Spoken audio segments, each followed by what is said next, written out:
direction to what end are still unknown. But we can already see that Cuba will be different, and hence Havana will be different. So this seems to be an appropriate time to stop and think about how to think about Havana's future. I suspect that there may be people in this room who have ideas about what they would like to see happen in Havana, and there are plenty of other rooms with plenty of other people who also have their ideas about what they would like to see and perhaps are coming up with different answers. But in the end, what Havana can, will, and should be will be a product of the interaction among all the city stakeholders, beginning with the 2.5 million residents of the city. So we can't really answer the question what Havana will be, can be, or should be. But what we can do and what we hope to do is to pose some of the prior questions and ask, what are the preconditions that will help shape the outcome of the questions about what Havana can, will, and should be? So this session is predicated on the belief, on the proposition that Havana is not a clean slate on which people's dreams can be written unencumbered without any attention to what has come before, but rather the economic conditions, and not just Cuba's economic conditions, but the region's economic conditions and global economic conditions, the natural environment, history and culture and social forces will all shape what will even be possible as Havana begins to change. So we're really not looking at what's going to be happening in the next week or month or year or 5 years, but what we want to do this morning is to talk about context and to talk about it from 3 different perspectives. From the perspective of economics, from the perspective of the urban environment broadly defined, and from the perspective of what has happened to other so-called post-socialist cities as they enter times of transition. We're changing the schedule a little bit. We're going to begin with Jorge Sanguinetty, who is going to talk about economics first. This isn't because, even though we know that economics is the queen of the social sciences and that everything begins with economics, it is really actually something of a technical matter. We're still trying to refine the slideshow for Nicholas Quintana's presentation, and but it also does make sense, I think, to talk about the economic realities as a starting point. We will then hear from Nicholas Quintana, who will talk about the kind of urban morphology of Havana, and then Olga Kaganova from the Urban Institute, who is I have to say, I've known Olga since 1984. She's one of the most interesting Russian thinkers about the urban condition today, and she will be trying to bring the perspective of what she learned from watching her her home city, actually she's a native of Siberia, but her home city of St. Petersburg and other cities in the former Soviet Union go through their evolution, and ask whether or not there are lessons that might be kept in mind as people think about Havana. So now that people are settling in, why don't I turn the floor first over to Jorge to hear about economics. Thank you.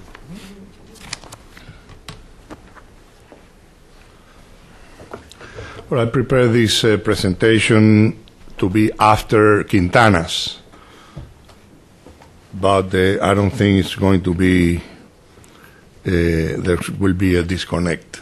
We have to take into account that we are dealing with a very unique situation here. It's a city that for 50 years have been deprived of materials and all kinds of resources for its maintenance. So what we see today is a lot of ruins, and in the process, we've seen the architectural, cultural, historical values of the city. We've been discovering, we, mankind, people in this planet. Even the Cuban government itself is exploiting that by selling books with photographs of the ruins that they themselves have produced. So, but I want to point out that if there is, as we all hope, that there will be in the future some kind of a regime with much more individual freedoms, a democracy, market economy, etc., the city will be able to resuscitate or live again. And this is what we are dealing with here. The big problem, let me see, so I have to practice. Oops.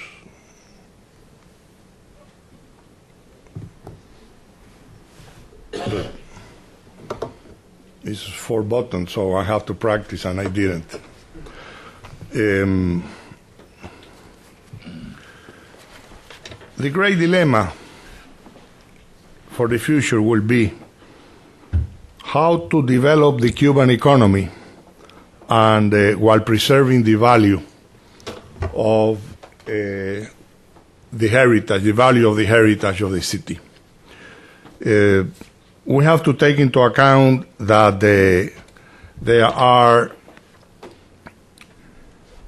we are going to face different sets of incentives. There will be, after 50 years of deprivation, not only of maintenance materials, but deprivations of all kinds for the consumers, there will be a tremendous pressure when they increase the degrees of freedoms, even if it happens now. They increase the degrees of freedom of the Cuban citizens, there will be tremendous pressure to develop the economy, to increase the levels of production, levels of consumption, etc. In a situation in which the society is very liberated, that all of a sudden we have a lot of economic freedoms, political freedoms, etc., without a regulatory framework or some kind of a government policy, economic priorities will take over, and they don't necessarily respect the value. Even if they recognize it, economic priorities will take the initiative and might start even destroying part of the heritage that we are being left with. Part of the heritage, and this is where Nicolás' presentation would have been useful before, part of the heritage has been destroyed. Now the question is how to preserve what is left, or maybe how to rebuild part of what was destroyed. Both processes have economic requirements. They need resources, but the resources of those of 2 types. I want to point out at this point that the needs for economic reconstruction will come basically from private interests, individuals' interests, and they are very legitimate. Not that because they are private they are not legitimate. That would be part of the opportunities that a new system will give the citizens to be able to take care of their own lives. But on the other hand, there might be some value in preserving the heritage of the city. And by the way, take into account that the city is economically very important for the rest of the country. So it's not just the value of preserving the heritage of the city. From the point of view of the interest of the city, the country will be interested in preserving the heritage, the value of the heritage of the capital. But this is a topic I'm not going to just mention now. The question is how we see the public sector acting in coordination with the private sector, or some kind of coordination with the private sector, in order to achieve the development of both objectives: economic growth, economic recovery on one side, and the recovery of the heritage on the other side, or simply a strategy for preservation. So,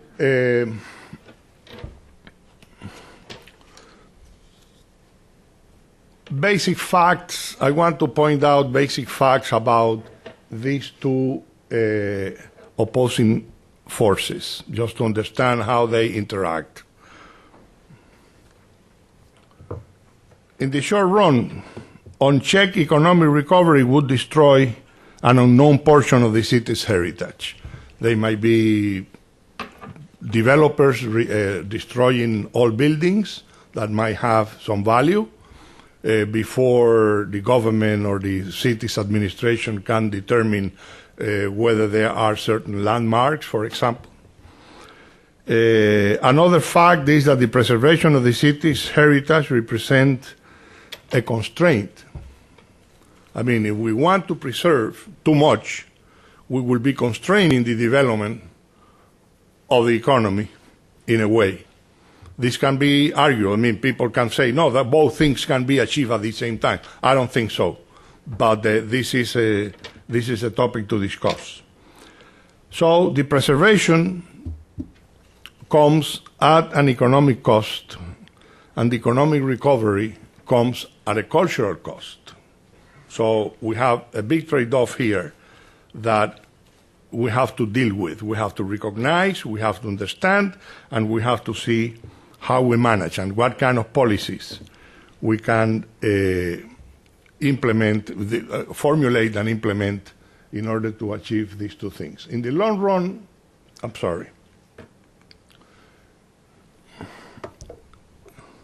economic recovery, the preservation effort needs economic resources, but economic resources of two kinds. It needs, of course, resources for, the economic recovery requires, the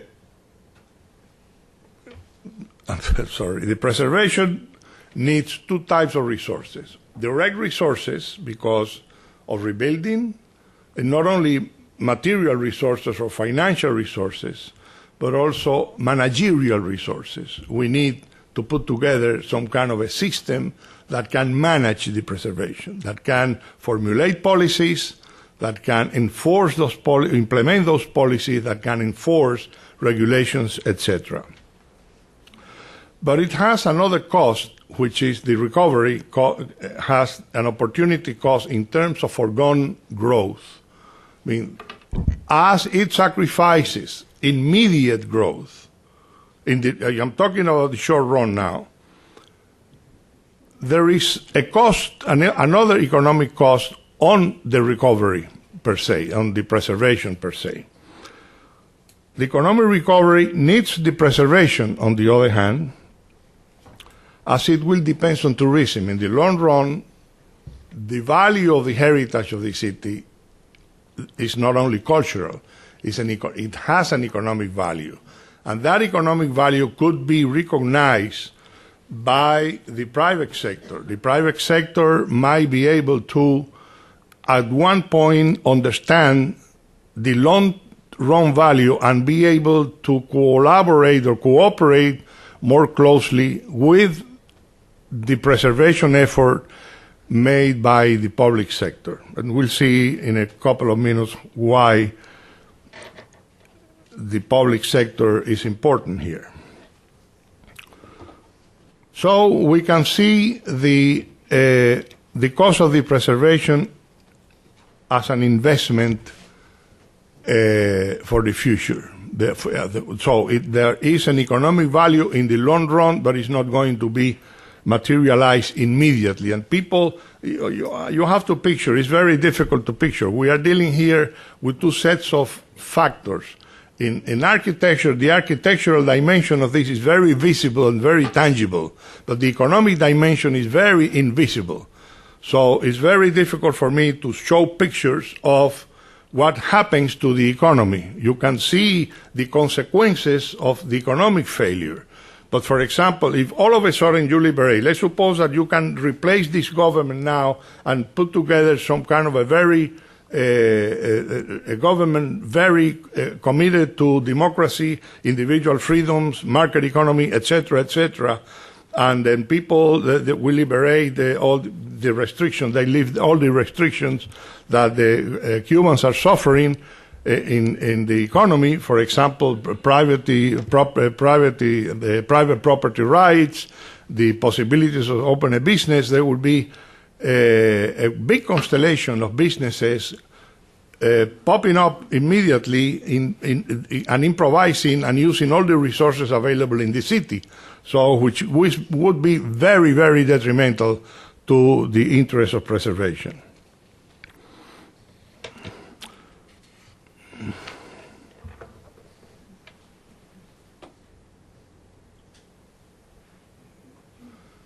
So in economics, we distinguish between what we call private goods and public goods.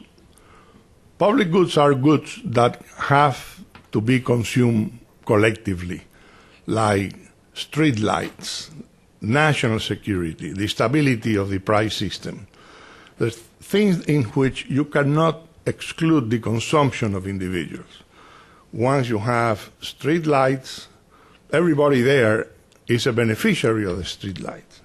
So public goods usually cannot be offered or provided, can be built but cannot be provided by the private sector. Usually public goods the government is in charge of the provision of public goods. So, and public goods have to be funded by taxation. So, but the economic recovery, I'm sorry.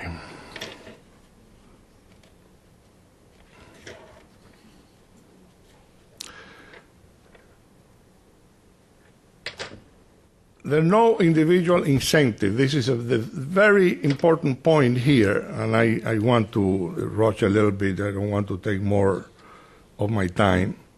There are no individual incentives to the development or production of public goods. So even if the private sector can produce public goods, it's an exceptional circumstance. For example, if a developer builds a very nice neighborhood or a big, nice building, there will be a public good element to that effort in terms of the beauty that is going to be enjoyed by all those that pass by that. Now, the public good, beautiful city is definitely much more encompassing, much more comprehensive type of concept, and to be able to achieve that, how that was achieved before was a combination of private activities that maybe somewhat serendipitously produce a beautiful city or a city with many beautiful aspects. But the fact is that the reconstruction now, we can identify very clearly the need for some kind of a public intervention. The question is, again, the public intervention that doesn't interfere too much with the private need to develop not the economy as a whole, but the economy of the individuals that are going to be taking care of their own interests.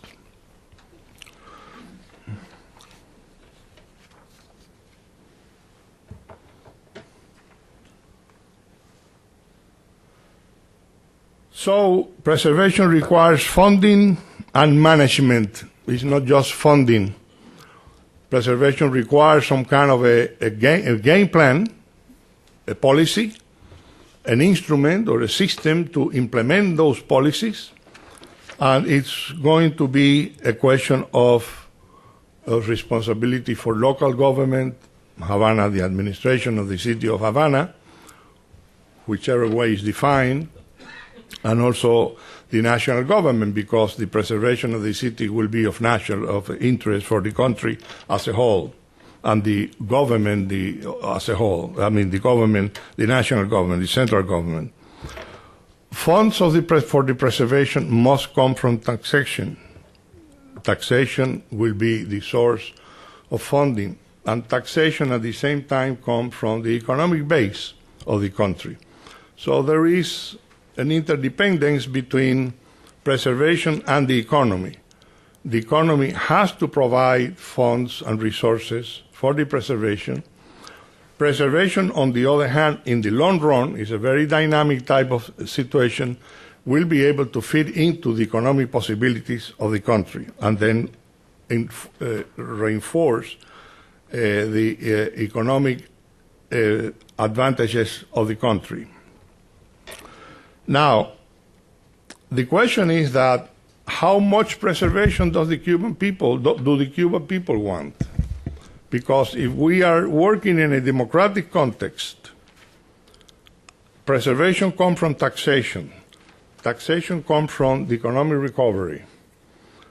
But taxation has to be somehow approved by the people, one way or the other. Maybe I am idealizing democracy a little bit too much, but I definitely believe that one way or the other, even if it is in an imperfect way, the Cuban people will have something to say about how much they want to be taxed for the government to spend certain amount of resources in the preservation of Havana. And of course, there might be some complaints from other cities in Cuba about why are they concentrating so many resources in the city of Havana. So it's not only the consent of the people that is required for the tax side of this equation, it's also the consent of the people for the expenditure side of this equation. So, and I want to finish with this reflection. It is very important, in my opinion, it is very important that the population has a certain level of understanding of these issues. I mean, they have to value preservation. If you go to many of the Cubans in the island now, even living in Havana, in which they are living under tremendously poor conditions, definitely the top priorities are improving the levels of consumption of they themselves and their families, their children. So it's a top priority, and it's a very powerful priority. So preservation is not going to come as a priority for them. They might not even be in their menu of policy choices at all.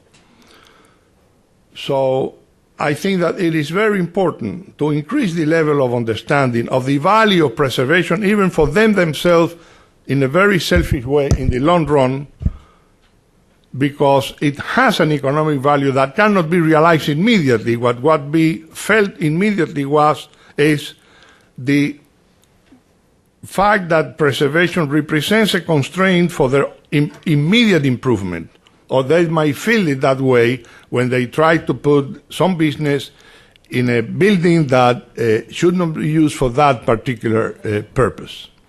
So I think that the beginning of a preservation effort that has to be coordinated with an economic reconstruction effort has to include a doses of economic or public education for people to raise their level of understanding and be able to work at peace or in a coordinated way with government on one side and the private sector on the other side. The private sector per se can definitely collaborate significantly in this effort. So I'd like to finish here, and thank you very much.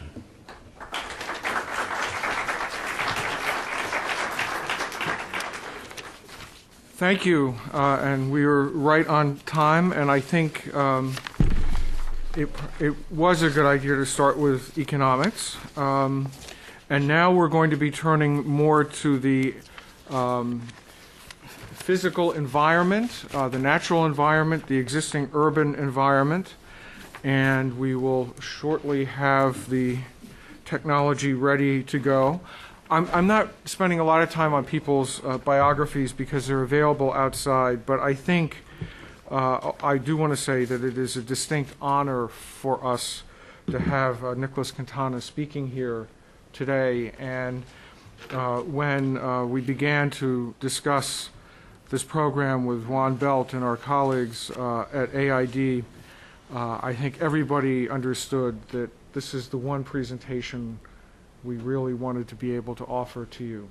So as soon as the technical wizards have done their job, we will turn the floor over. to Juan. It looks like we're getting close. We're almost there. How much might it cost to preserve? Okay, we're having a question, how much will it cost to preserve Havana? I really didn't want to get into an extensive question and answer period right now, but since we are still playing around, maybe if you could say a few words about that. Well, before we think of how much it would cost, we will have to decide how much preservation the people of Havana and the people of Cuba would like to do. I mean, this is an open question. I mean, are we going to determine technically, centrally, by ourselves, how much preservation? Are we going to create another dictatorship? No. Preservation will take place in the framework of a democracy, hopefully, or some kind of a system with much more degrees of freedom for the individual. So the first question would be how much preservation they want, and then how much preservation they can afford. It's not just how much preservation we want, also is how much preservation we can afford in terms of the resources available. The calculation ex ante is impossible. I mean, it would be, well, yeah, we can always make a calculation, throw a figure, but in my opinion, I wouldn't start there. Actually, Olga, you have some experience with this kind of calculation. Well, I respectfully disagree with this. I think that this is one of the first tasks which would be useful to do is to make some scenarios, some evaluation, how much it can cost, depending on how wide this rehabilitation would cover.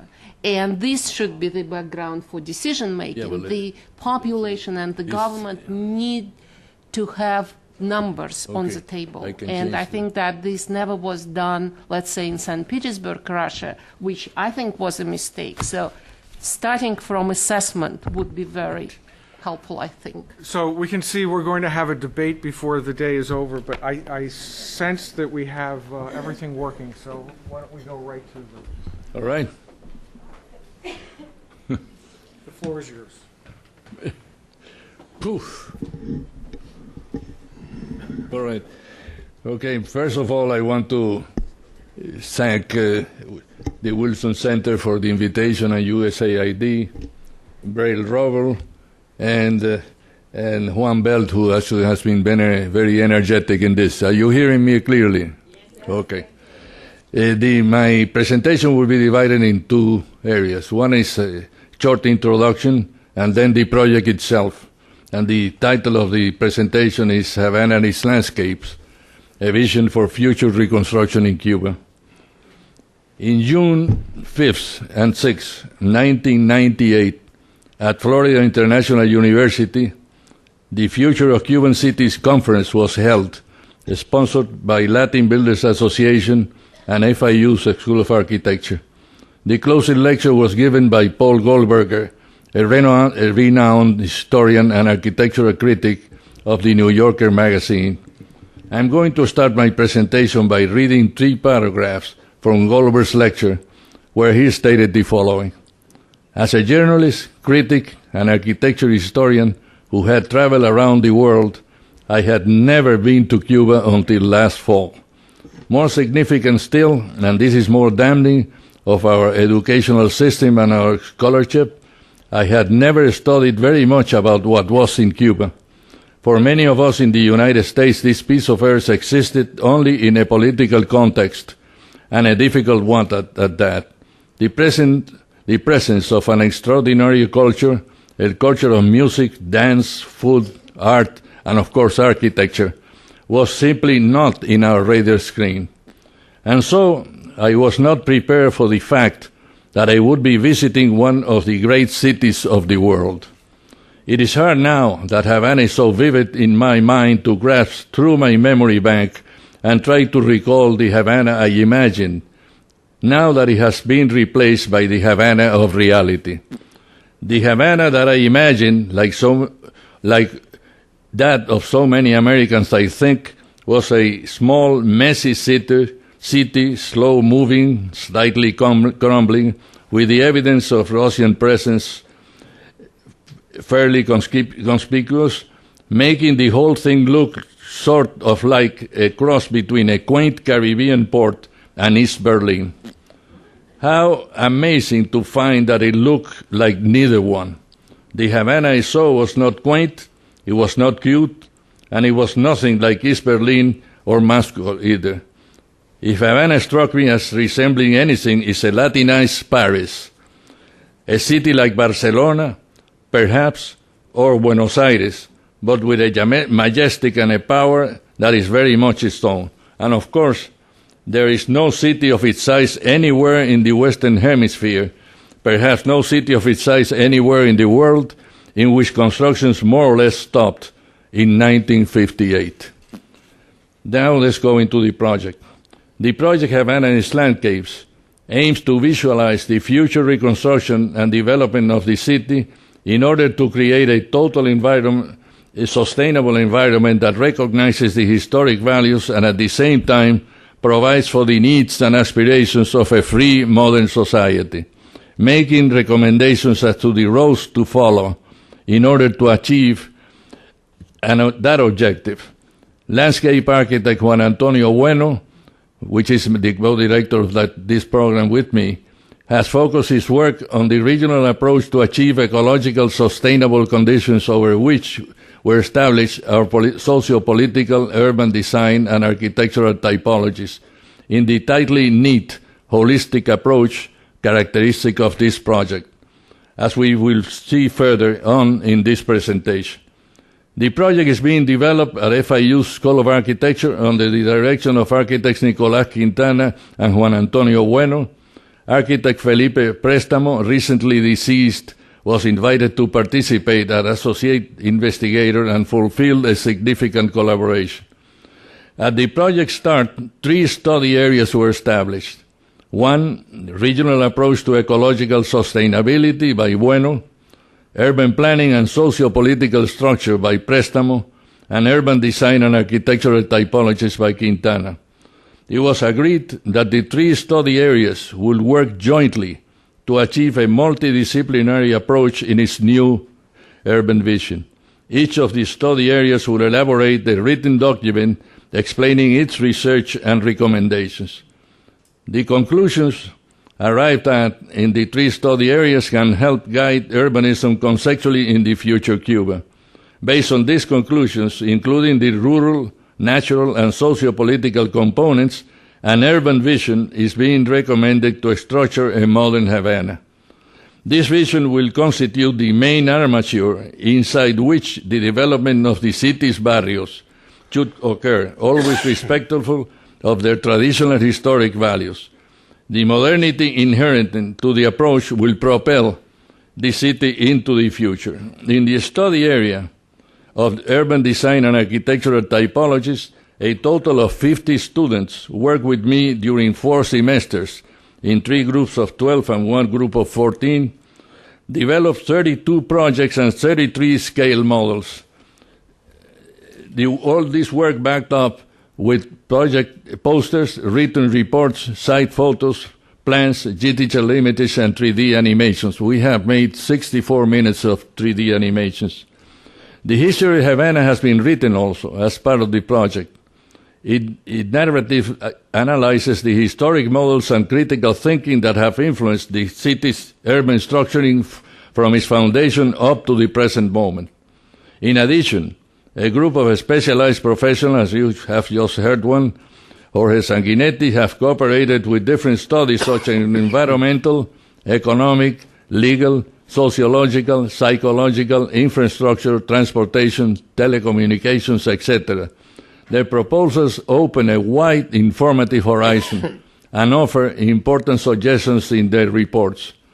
A series of approaches, attitudes, and suggestions will be recommended to deal creatively with the urban environment in order to protect and orient the new vision. They will be useful to the execution in a free and democratic Cuba of the codes and ordinances needed to implement any urban vision. These codes and ordinances will provide the legal framework inside which the engineers, architects, investors, developers, etc. will work. Finally, a series of suggestions are made as to the order of procedure applicable during the process of reconstruction, new development, and overall recovery of the city. To be successful, this process has to start based on the existence of a rule of law, the recognition of human rights, and the establishment of private property, free market economy, etc.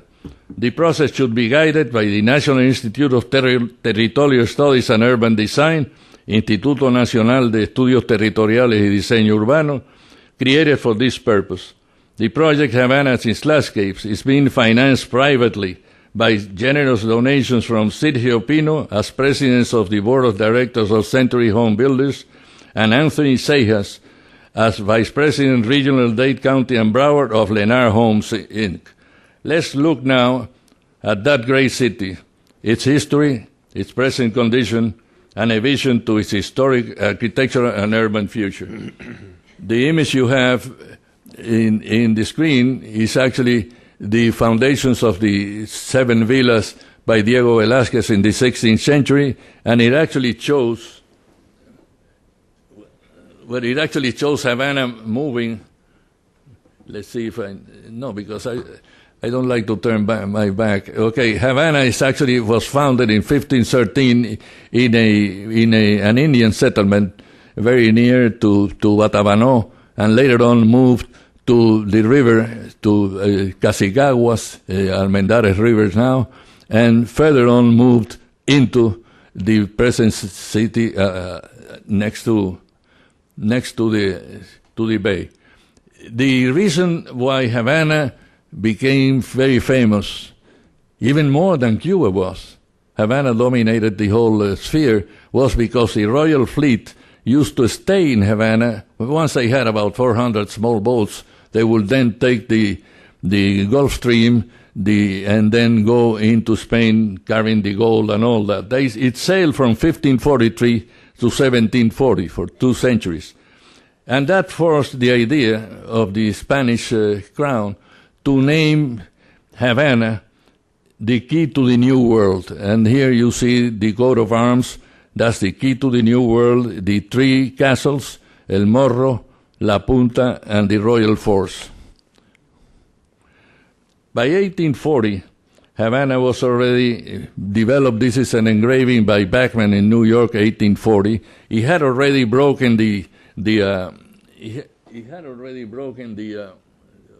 it's not an operation. Okay, no problem. It had already broken the walls and gone beyond the walls, and it was very near to the moment of independence. We inherited from it a series of very important items. One of them was our urbanism was Greco-Roman, and our architecture was totally Islamic. Remember that the Moors were in Spain from 711 to 1492.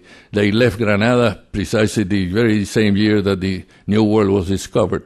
So the inheritance in typical Islamic traditions is very important. By the way, this is my street, O'Reilly Street. My office used to be in O'Reilly Street between Compostela and Aguacate.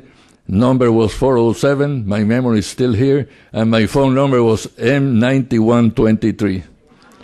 Okay, I still remember that. My legs are gone, but my roof doesn't leak yet. Okay, that's the Greco-Roman inheritance, which is very important. And this is actually the hippodamic plan by Hippodamos de Miletus, 399 years before Christ. We inherited the ability to do these beautiful interior spaces. The tradition forced actually UNESCO to approve Havana as a World Heritage Site. All Havana. We learned how to handle courtyards. We learned how to handle light. We learned how to handle the connection between the outside and the inside. All this was the great inheritance that Spain left us in 1898. And then suddenly, with independence, came a complete change.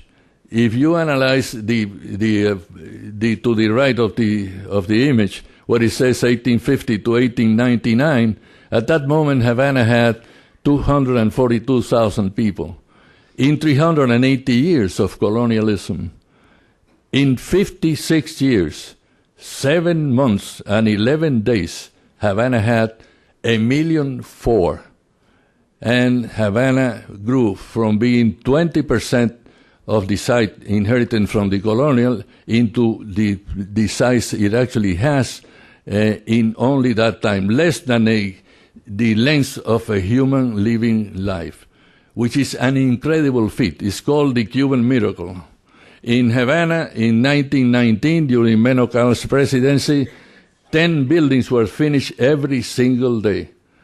We gave people housing, we gave people a complete instructional system, we left them schools, we left them hospitals, we left them everything. Okay, so that was a labor of love and construction. Havana grew to that size, but it grew oriented towards the left, towards the west, and Havana actually became a city which was sort of disbalanced. So there was a wonderful area to work on the right area of the city, which we started analyzing that. This is an aerial of Havana as it is today. Havana, this photograph must have been taken 1965 because that tall building is standing alone. There is a National Bank building, which according to Fidel Castro is the best designed hospital in the whole world. I designed that building, and that was designed for a national bank building. It wasn't designed to be a hospital. If one day there's a fire there, people are going to die like crazy. Okay, this is the size of Havana. In 1959, we inherited all these beautiful buildings. I mean, this was done, by the way, during the Republic, the Centro Asturiano, 1927, Manuel del Busto, a Cuban architect. The arcades were very important. The arcades were actually all over the city. We had 16 miles of arcades in Havana. Only Bologna in the whole world is superior to us. Sometimes when I give lectures, people say I feel too proud of Havana. And I want to tell you that I'm only a little proud. Havana is worth much more than that. This is a building designed by my father, by the way, which is the auditorium building with the opera house. I remember one day I told my father, how come that these acoustics in the auditorium building is so perfect? He says, it's a miracle of God. But it happened that way. It was restored. It's an eclectic building. My father was an eclectic architect. I was a modern architect. We never were able to work together. The Bacardi building, all these monumental buildings were all over the place and part of the history of Havana. And then Havana started growing vertically as it moved towards the west. This is the National Hotel, the Tosomeyan building, the Foxa building, which was an experiment in housing on a big way. And then this is an aerial photograph of one of the most perfectly designed communities in the whole world, without any doubt, El Vedado, based on more or less on the influence of Barcelona by Ildefonso Cerdá. And then we made a mistake. We opened a Pandora house, a Pandora box. And this was sent to me, by the way. Many of these slides are sent to me by the young people in Cuba today. I want you to be aware of that. Cuban young people know where they're going. They can't move, but they're still there. And then, of course, this happened. We opened the house to hell. And with the same efficiency that Cubans did construction, with that same efficiency, Cubans did destruction. So this is what Havana, Centro Havana, is today. People, believe it or not, live there like animals. It has a sign that says, Aquí vive familia, a family lives here. That's in El Vedado, believe it or not. And then, of course, the apartheid created this inhuman way of taking a bath. And, of course, with destruction comes despair and alcoholism. So there are two things that we have to fix in Cuba. And when I say fix, I mean both, inside and out. We have to fix the buildings. That is an expensive, relatively easy way. It takes time, but it takes money, but it can be done. The other thing is restore in Cubans the proud of being what they should be. And that is very important. That will take time. That will take time. And then, of course, when this thing happens, people only think of living. In a country of immigrants, as you saw with the data I gave you at the beginning, became a country of people trying to live it. And then this Omar Santana, a fantastic cartoonist, made this beautiful thing that was published in the Miami Herald, and it's called Time Already Walked, and then Time to Travel Again. Time travel to time travel again. In other words, the situation of what we have and the situation of what we can do. And due to that, the project of Havana and Its Landscapes became a reality. And these are the people that actually backed it up. Sergio Pino, which is the one in the center, Tony Seijas, and then the moral backup of the president of the university, Mitch Maidike, who has backed me up 110%. And then we started our presentation in September 2004. In reality, work was not started until January 2005. And then this is the opening lecture of Havana and Its Landscapes, where 675 people attended, and we had to close the space for security reasons. And I gave a lecture a week later, the same lecture again in Calle Ocho in Havana, and 240 people attended. They had to close the place again. That means the interest that people have in this project. And then this is some of the studies done by Préstamo, which are really very, very important, and they actually tell you a lot about the things of the freedom which we're designing. These are the urban centers. Havana used to be only Havana and Marianao, two cities. They have changed it for security reasons. The communists have changed them into, not the communists, the Fidelista, into 6 cities, and we feel that is good for the future, so we're going to use that. No problem with that. And this is the urban center, the main urban centers and the secondary urban centers are signaled.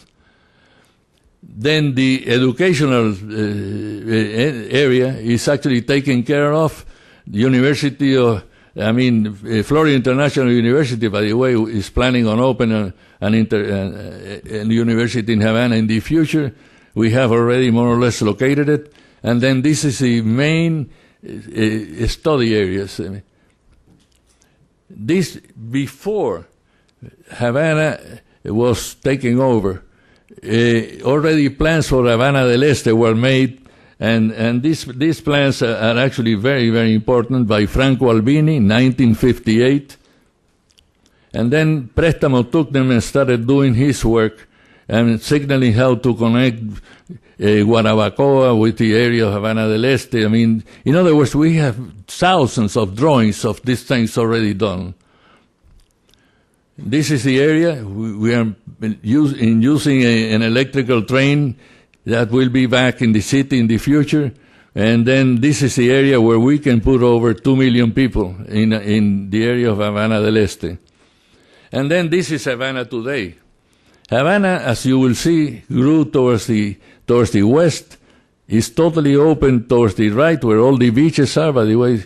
But at the same time, and this is where Juan Antonio Bueno's studies become very important, it is one of the most important underwater reservoirs in Cuba, so you have to be careful how you build in that area. You just can't build anywhere. Then another major decision was taken at the initiative of this project. Havana, the city, its bay, will become a tourist bay, and all the industrial facilities and storage facilities would be moved to the Bay of Mariel. And by doing that, we are now creating again the Bay of Havana as the center, the most important center of Cuban culture in the future. This is some views of the bay. I can't tell you what will happen. The initial economic studies of what could happen and the amount of boats visiting this bay would be so huge that I don't want to quote them until we can check them closer. This is the views of the entrance of the bay and El Malecon. Another thing that we analyzed and became very important, the whole city of Havana is designed under the grid system. It's the only country, the only city that thing has happened. And then if we don't, and we're not very careful, if you see in this image towards the left, already it was starting to dissolve into the area of El Biltmore and the area of Country Club. And it was becoming what we young architects in Cuba used to call, it started becoming Americanized. It started becoming suburbia type. And we don't want that. We want that out. We don't want to lose our city. Another decision was to study all the corridors. Corridors are, avenues, promenades, main elements that connect one barrio to the other barrio. Okay, and then we made a complete study of what could be done, and we have very important conclusions in that sense. On top of that, if you insert the public transit, and this way, in this case, is the electric railways, which will come back. And if on top of this electric railway plan, you insert the bus systems, which were 6 bus systems in Havana, you could see why you didn't have to use your cars in Havana only at limited moments, because it was a pedestrian city and a city that would use energetically public transit. We want that back again. And then a big move was made. We decided, Dean Bueno and I, and Dean Bueno, as the dean of the school, approved it. We decided that we were going to go into the students, and then in fall 2005, we started that move. This is the plan that I gave them. The students, towards the right is the area circled in red of all Havana. It has a complete study guided by Carlos Don, an expert in Havana. Actually, beautiful studies have been made. Then we analyzed El Prado, we analyzed the area from La Fraternidad to El Príncipe, the area of El Vedado, and the area of La Esquina de Texas, which is in the lower section, that little red dot there. Okay, this is when we made the study of El Prado up to the area of Parque de la Fraternidad, we decided that the changes to it required only cosmetic things. I mean, like returning the laurel trees that have disappeared, fix some of the areas. I mean, it didn't need to be totally changed. As a matter of fact, it has to be protected. And then we went into Old Havana, and we decided on opening Old Havana to the bay. Now that the bay was going to be a tourist bay, eliminate many of these storage facilities there, and create a series of parking buildings surrounding Old Havana so people can actually walk them or take minibuses. This is some of the studies done by the students. The zoning on that corner on the left. Next, it goes from the train station right down to the little church, and this is the model. All our models are made to scale, at laser cut. We have 33 of these incredible models, all done in wood, by the way. And this is the initial approach to what Havana would be. Then the other courses would follow up on that. We made this plan of what streets could be used for pedestrians, what streets would use the boat system. We interconnected all the plazas. In other words, a new Old Havana. Not the Havana of Eusebio Leal, which is a tourist-oriented type of situation. We want a city to people living in there, like Florence or like any other place. We want the historic place to be habitable, people living in there. Okay, the destruction in the old Havana, which is big, much bigger than the reconstruction, provide us with a series of small patios and small courtyards that we will provide in the way of the Paley Park in New York. I mean, by doing that, we open the area a little bit and we make it more human. And then we went into the studies of one of the main corridors, which is towards the right, the Parque de la Fraternidad, then Reina, Carlos III, up to El Príncipe Castle on your left. And this is a main structure of the city. And then this is a model, by the way, this model is 16 feet long, and it carries all the elements that we could use. We decided on making certain changes at the old Mercado de Colón, who disappeared. We are going to redo it in a modern way. In the intersection at the center of this spine is the cross, which is an urban node, which is Velascoín between Reina and Carlos III. We went into la Quinta de los Molinos and studied it and converted the Castillo del Príncipe, like all the castles, into cultural meeting places. We don't want any more dictators that we used to have, and we don't want any more totalitarians in our neighborhood.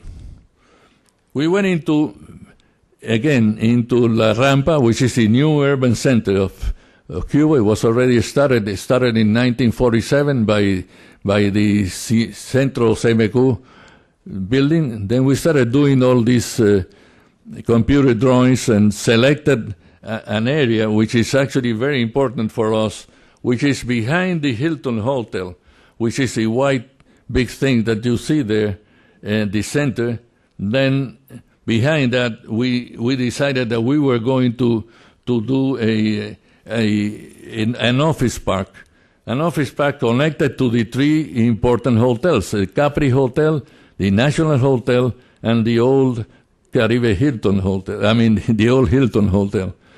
And this is the area, towards that area in red, that's precisely the office park. Then we selected a regional, how should people live? And we found that if we had it already there, El Vedado has every 7 city blocks by 7 city blocks, it has a park in the center, and is surrounded the 7 city blocks by 7 city blocks by avenues with mixed uses. So you could actually walk to buy anything, or you could walk to entertain yourselves without any problems at all.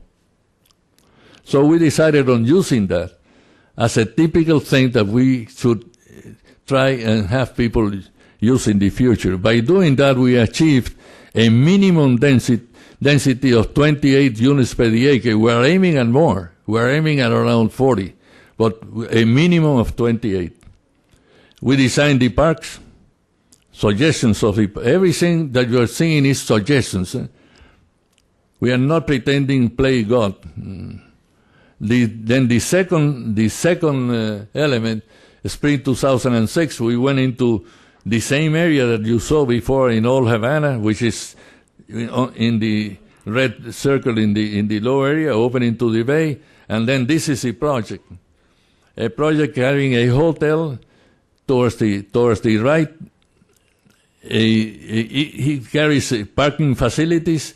It carries commercial facilities and opens all the streets from Old Havana. By the way, that's to the right, that's Barrio de San Isidro, one of the poorest barrios in Cuba. So we are doing a very good job there. And I let the students fly, you know. I know what I'm doing, so I let them fly, only check them once in a while. And we have here sort of a Cuban Ponte Rialto version of a commercial, small commercial shops over the water. Very creative. Then we went into the intersection of Velascoín, La Reina, and Carlos III, and we started doing projects. I told the students the following. I told them, I need 2 towers in this center to actually signal the urban node, and I want you to imagine you are Frank Gehry, and each one of us, do whatever you want. I'll be checking you all along. So we spent 16 weeks doing that. And then we selected this place. This is the old Masonic logic towards the left, and the biggest signal, urban signal, the Iglesia de Reina. And then we went into these studies, computer studies. This is done by Melissa Ford, a very talented, I thought she was going to be here. I don't think she's here today. But Melissa actually went with this, just to give an idea of what modernity can be inside the traditional Cuba. This building is called Baila because it sort of dances. And then we did a model which is actually lit of the 4 towers with each one on its own expression. It's impossible to show you all the work. And then we went into working in this quarry next to the Hilton Hotel, and we found that we could put 3,000 cars down there to actually serve La Rampa section. And we went into these studies. This is the facilities for the offices next to the hotels. The 3, being that we had a quarry there, we had already opened a huge hole, and then we could put 3,000 cars under this building. So this is the project. This project, by the way, is 8 feet long. And then we went into a study of this very important FOXA building. FOXA was an experiment done in 1956, and very successful, and 320 some apartments, recreational facilities on the terrace, and then on the lower section, commercial facing the streets. We wanted to reinforce that concept because the tower towards the right, the Someyan Towers, ignored that, and we didn't want these vertical ghettos to be introduced into the city. We want commercial facilities below the building so people have a reason to walk. And then this is one of the most successful of our studies. It's done by students in the same area, 2.5 acres that La Foxa did. He did a much more cohesive, much more human, let's say, project. And it actually carries a combination of green roofs, a combination of green facilities, commercial on the lower floors, and it creates a beautiful 2.5-acre units, and with 350 housing units in it, commercial facilities, office, etc. Again, we moved fall 2006, and we went to study now what can be done with El Vedado, because that's our signal for the future. And then I don't want to see Cuba, and nobody wants to see Cuba the way you see in the shopping centers in the States, especially in Miami, which is the anti-urban city. In Miami, you only see cars.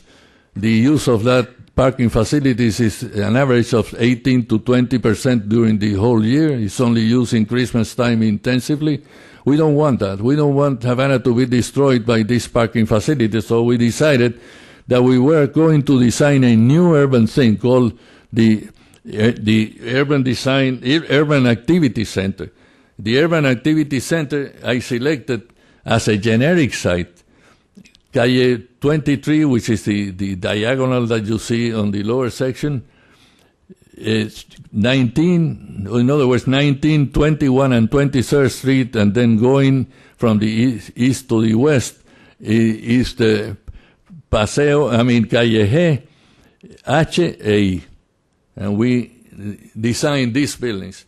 The program given to the students was, I want 1,000 units in there. I want offices, I want commercial, I want parking, and I want entertainment. Everything contained in 12 acres. And they did it. They did it. We used the green roofs on the top to go along with the present tendency, and this is the project. You can see here the L shape on the right side is actually the housing. The big building on the left side, that's the parking facilities because it carries an incredible amount of parking. And then the building on the lower section, that's the office facilities. That strange building in the center, which is extremely creative, carries all the entertainment facilities, meeting rooms, theaters, things like that. So theoretically, and this is all connected one to the other through the whole city by public transit. Theoretically, you could live in this place, work in this place, and never actually live it. Theoretically. This is the other project, very imaginative again, the interior courtyard, all the lower facilities carry parking, etc. I let them fly, as I tell you. This is the other one. This one was highly influenced because it was designed by a student who actually was Venezuelan. She directed the whole operation. And we are used in Venezuela, and I lived there for 11 years of my life, that we don't have this parking, outside parking that you have in the States. But we decided they have vertical parking, and you actually live in a sort of a vertical way. And then the shopping centers have many stories, and they are actually urban shopping centers. So we designed this, and she decided, why don't we do all the parking and all the commercial facilities on the ground, and then you see on the two tall buildings carry apartments and offices. The lower buildings on the diagonal actually is townhouses, and then the other low buildings next to the towers are actually the recreational facilities. And then the model is actually lit, and it shows how it lives inside. Everything was detailed, by the way. There are plans of all these buildings. Then a thesis was decided, what can you do in old Havana, in the most historic place, Plaza Vieja, if you would, how do you insert a modern building the same way that 16th century, 17th century, and 19th century buildings were inserted? Why not? Eusebio Leal is going to fix this building that you see in the middle, almost totally destroyed. We decided, let's select that building. And then this is the result. That's a computer drawing of a modern building inserted in Plaza Vieja. It was presented to an international competition and won an award, and by Architecture Boston magazine. And then we went into our final stage, El Malecon. El Malecon historically had a place in Calle G that was called El Recodo. It was a place that any Cuban that is sitting here, if he lived in Havana, knows what El Recodo was. A place where El Malecon stopped until Batista finished it in 1956, 57, 58, and El Malecon was a place to go. So I said, why don't we do, in the future, 7 recodos in El Malecon and really activate that and serve 3 sources. The people driving by, people walking by, and people living in the different avenues.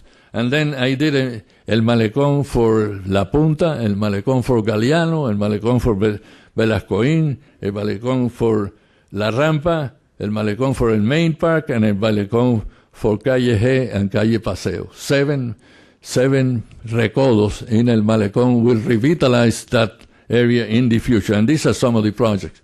In La Punta, a very famous castle. This is a study. The castle is in the lower section, and then the little corner is where we actually decided to do our building.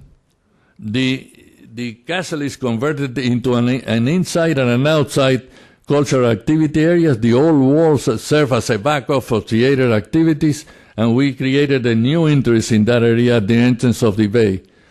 In Velascoín, this is what you see, over the water, by the way.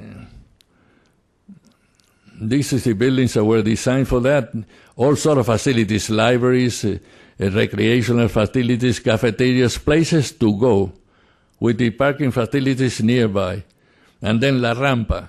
This image was sent to me by Cuba. I don't know who sent it. It simply appeared in my computer. And the direction is one of the embassies in the U.S. I won't say which. Okay, this is La Rampa sector. This is a Foxa building, which actually encloses it, and then creates a future urban center, which is towards the left is the university, and then towards the right is the main park. All this area will become the future center of Havana. And this is a project that was actually designed to be placed there at the connection between Calle Infanta and 23rd, the Rampa. Then the image of the Salvador Sumirat, an architect, is doing studies to actually change the position of the Cristo Havana, which was placed there in 1958 as an homage by the wife of Fulgencio Batista, that he saved his life when they attacked the palace and all that. It's a beautiful statue and done by Hilma Madera, and we are planning on moving it in an axis to 23rd Street and placing it directly in the water as Cristo approaching Havana, as a signal of the future. And then, of course, this is a design that goes with that. It has some areas to actually protect it. All these buildings have all this program of facilities, cafeterias, libraries, bookstores, things like that. And then finally, the humanization of Levana was actually planned for in Calle. And the idea is expressed in those little blocks you see towards the right.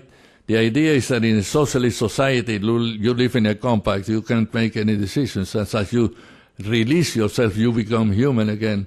And then they wanted to express that in their buildings, and the buildings towards the left, on the lower section, the lower drawing, is actually a computer drawing showing you the housing. On the ground level, you walk in from a semi-private into a public area towards the right, and then this is the public area, and this is connected to all the hotels and all the places there.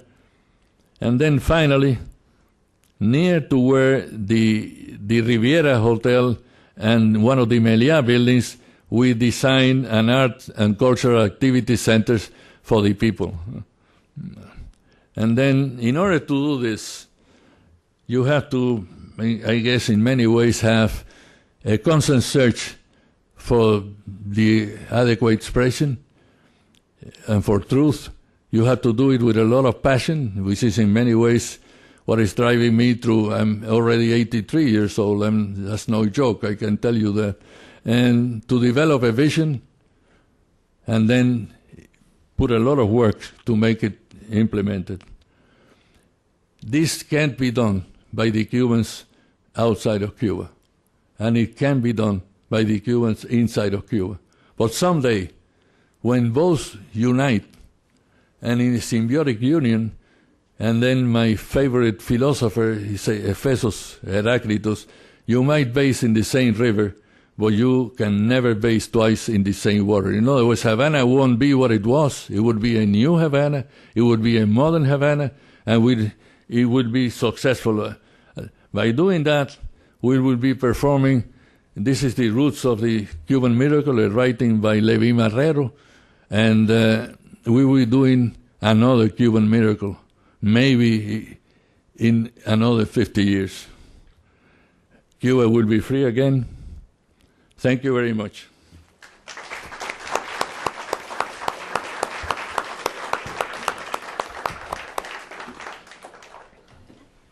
When we began planning this session, I was taken back, and even more just now, taken back to meetings I attended. I know Olga attended in 1988, 1989, 1990, on the future of St. Petersburg, another really remarkable city. I see somebody else in the room who sat in some of those meetings as well. And it was a city that everybody had grand ideas what would happen to. And I thought it would be useful to have Olga come and talk about what has happened, what has actually happened, because I think there may be some object lessons in what is possible and what is not possible. I was just in St. Petersburg a week ago, and I have to say the city has been transformed in many ways in positive. In many ways, the transformation is positive. The historic part of St. Petersburg functions much more like the city it was built to be than it was the case 15 years ago. and yet there are very, very severe problems. The city is, I don't think this will be Havana's problem, but the city is losing population. There aren't enough people in the labor force to sustain an economy that has grown quickly. And what that suggests, this goes back to the first presentation about economics, that there are, behind all the great schemes, there are realities which need to be factored in as well. And Olga Kaganova is somebody who has thought long and hard about those realities in the post-socialist context, so we thought she would be a good commentator to end up the formal presentations. Olga? Thank you. Greetings, and obviously it's a pleasure and honor for me to speak. Can you hear now? To speak for this audience and in this auditorium, and I'm very thankful to Dr. Rubel for inviting me. Well, to be the last presenter, it always has challenges and advantages and disadvantages, and in my case, non-intentionally, my presentation becomes a practical illustration to the presentation of Dr. Sanguinetty. And I want to start from telling that despite all the differences in the cultures and climates and landscapes and architecture between Havana and such Nordic places, St. Petersburg, or such dry and semi-desert places, Bishkek in Kyrgyzstan, there is a fundamental similarity. And this similarity is the laws of real estate economics in post-socialist cities. Real estate economics start working literally next morning after liberalization. And it's why some lessons of the past 15, 20 years of ex-socialist cities in Eastern Europe and the former Soviet Union could be instructive for Havana, as Dr. Rubel said. Oh, I need to open, sorry, I need to open my presentation.